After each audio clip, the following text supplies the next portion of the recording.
El amor según Freud. Realmente, la visión del hombre de Sigmund Freud sigue siendo una de las más influyentes de la historia del pensamiento hasta la actualidad.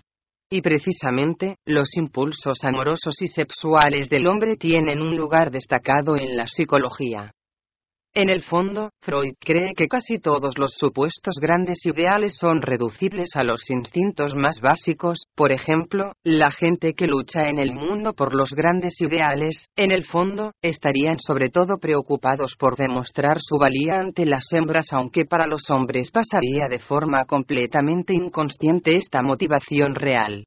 En fin, que el Cid, el rey Arturo y demás, en el fondo querían pavonearse ante las hembras humanas con su valor, luchaban por grandes ideales, sí, pero detrás de esos grandes ideales, se escondía una motivación muy distinta de la motivación que ellos creían.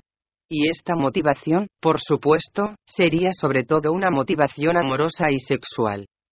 A veces me molestaba esa extraña obsesión de Freud por el sexo, pero realmente he llegado a pensar que tenía razón. Antes de explicar los elementos y tips del amor, debo aclarar los puntos básicos para que cualquier persona que lea este artículo pueda comprender a qué me refiero. 1. El yo.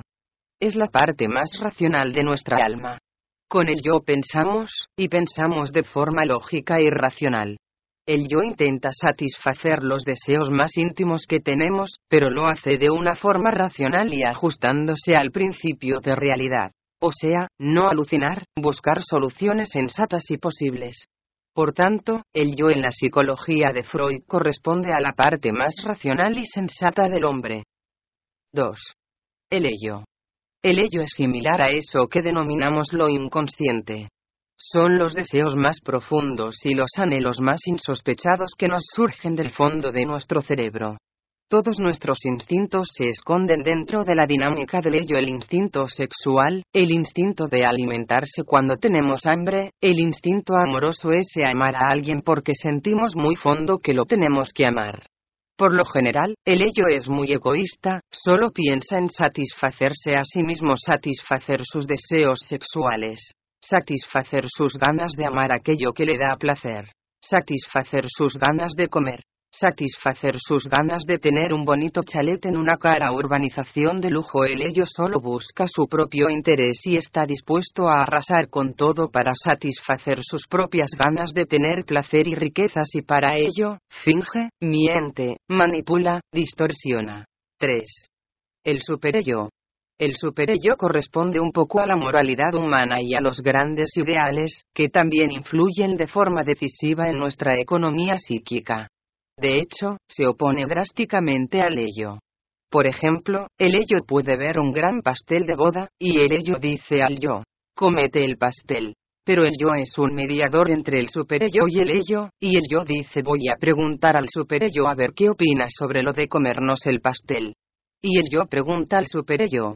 Y el superello puede contestar algo así como: no debemos de comernos el pastel, porque está mal, y es muy importante ajustar nuestra actuación a unas normas éticas, y a nuestros ideales humanistas. Lo primero es el amor a la humanidad, luego, si podemos, nos comemos el pastel, pero en este caso, no podemos, porque le fastidiamos la boda a Pedro. Elementos psicológicos que influyen a la hora de encontrar el amor. Lo cierto es que el amor sobre otra persona es algo que fluye desde nuestro inconsciente cuando nos enamoramos. Es el ello el que dice: ese chico, esa chica me produce un extraño placer. Es un instinto puramente animal. El amor surge, un poco, como si fuésemos un imán que se ve irresistiblemente atraído por el metal. A partir de ahí, el yo empieza a trabajar para conseguir a ese chico, esa chica que nos gusta, y el superello debe de dar su visto bueno, pues por ejemplo, si es por algún motivo inmoral amar a esa persona que nos gusta, podría ser nuestro primo, un hombre casado, etc. El superello se opondría a esa relación, pudiéndonos arruinar el romance. Y efectivamente, cuando nos gusta alguien como posible pareja, ese amor surge de muy adentro, surge de lo más profundo de nuestros instintos. No es una cuestión de que sea racional amar a esa persona. El amor, como se suele decir, es ciego y sordo, e incluso estúpido. Esto también explica que muchas mujeres, por ejemplo, empiecen relaciones con hombres de los que todo el mundo dice que no les conviene. Conozco un par.